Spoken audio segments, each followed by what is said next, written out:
आपका इस video lecture में स्वागत है। इस वीडियो लेक्चर में हम अध्याय 1 के परीक्षण करके देखें 1.2 के प्रश्न 4 का 9 सीखेंगे। चलिए शुरू करते हैं। हमारा प्रश्न है कि 1/x-3 माइनस 1/x+5 बराबर 1/6 है। तो x का समाधान यानी x का मान निकालें। यहाँ x का मान जो है 3 और -5 नहीं होगा।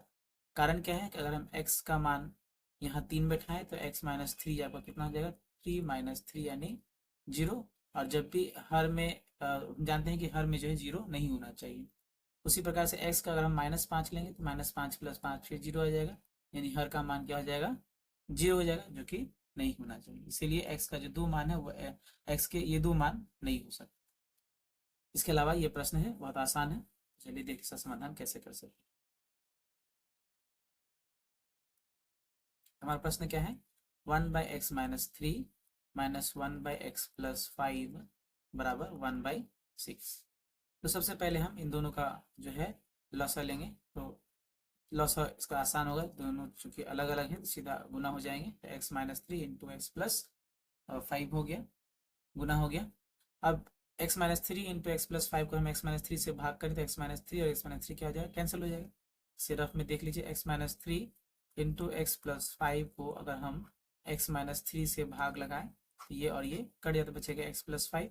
तो x+5 इंटू 1 करेंगे तो सेम आ जाएगा, यहाँ लिखेंगे x+5 इंटू 1 हो चुका है, ये आएगा माइनस। फिर इसी तरह से अगर हम x-3 और इंटू x+5 को अगर हम x+5 से भाग करें तो ये और ये कट जाए तो बचेगा क्या, x-3 और उस इंटू 1 होने से सेम आएगा, यहाँ लिखेंगे x-3 बराबर 1/6। इसके बाद ये x+5 है तो x+5 minus plus minus x और माइनस माइनस +3 आ जाएगा। बट्टा में आपका ये गुना होगा तो x into x x², x into 5 5x, 3 into x 3x और माइनस होगा तो -3x, माइनस प्लस माइनस 3×5 = 15 बराबर क्या हो जाएगा आपका 1/6। इसके बाद तो ये प्लस x है, ये माइनस x है, कट जाएगा।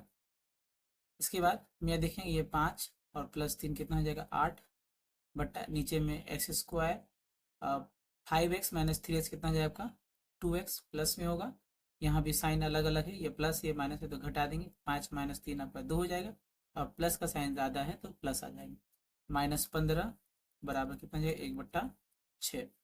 इसके बाद हम क्रॉस गुना करेंगे तो x² + 2x -15 को 1 से गुना करेंगे सेम होगा, ये हो जाएगा x² + 2x -15 बराबर 8 × 6 आपका कितना हो जाएगा 48। इसके बाद यहाँ लिखेंगे x² + 2x -15 और इसको इधर ले आएंगे तो -48 बराबर कितना हो जाएगा 0। तो ये x² + 2x -48 और 15 को जोड़ेंगे, क्योंकि दोनों का साइन क्या है, बराबर है। माइनस माइनस से तो जोड़ेंगे, जोड़ा जाएगा तो माइनस माइनस यहाँ पर 5 8 13 3 हाथ में 1, 5 4 1 5 1 6 यानी -63। यहाँ क्या जाएगा -63 बराबर 0। ये क्या बन गया, एक द्विघात समीकरण बन गया है। अब हम इसका क्या करेंगे, मध्य पद गुणनखंड करेंगे। तो इसके लिए क्या करना है, ये जो स्थिरांक है यानी 63 और x² का जो गुणांक यानी इस केस में 1 है, उसको गुना करेंगे तो 1 × 63 आपका 63 होता है। तो अब हम 63 को क्या करेंगे, उत्पादक करेंगे, उत्पादक विश्लेषण करेंगे और उत्पादक विश्लेषण करेंगे तो 3 से यहाँ 2 1 फिर 3 से 7। अब हम ये जो 7 को एक और तोड़ लेते हैं। तो ये जो 4 अंक मिले हैं इसको इस प्रकार से 2 ग्रुप में अरेंज करना है कि उनको जोड़ या घटाकर जो मध्य पद है यानी 2 आना चाहिए। तो मान लीजिए हम पहले ग्रुप में 3 लेते हैं तो एक तरफ 3 हो गया और बाकी में ये सब लेते हैं 3 7 और 1, इनको गुना करना पड़ेगा आपस में। तो 3 × 7 21 × 1 21, तो 3 और 21 आ गया। 3 और 21 को जोड़ने से 24 आएगा और घटाने से आपका 18 आएगा। हमारा मध्य पद नहीं आ रहा, ये हमारा नहीं होगा। इसके बाद अगर मान लीजिए हम 3 और 3 एक साथ लेते हैं, 3 × 3 कितना हो गया 9 और 7 और 1 लेंगे तो 7।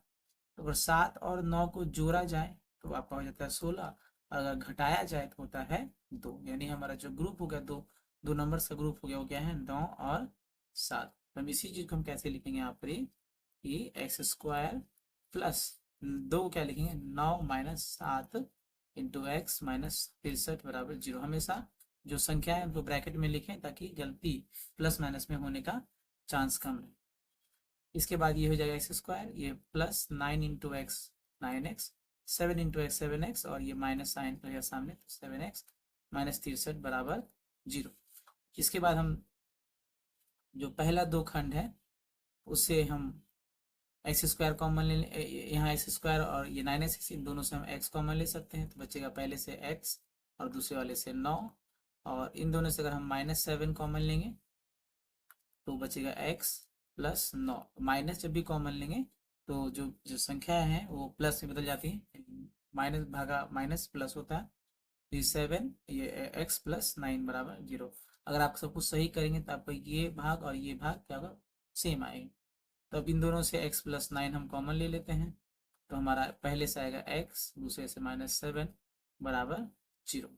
तो यानी अभी दो राशियों में टूट चुका है, यानी इसका गुणनखंड हो चुका है और उनका गुणनफल कितना है 0। हम लिख सकते हैं इसीलिए x प्लस 9 बराबर 0 होगा, या फिर x माइनस 7 बराबर क्या होगा 0 होगा।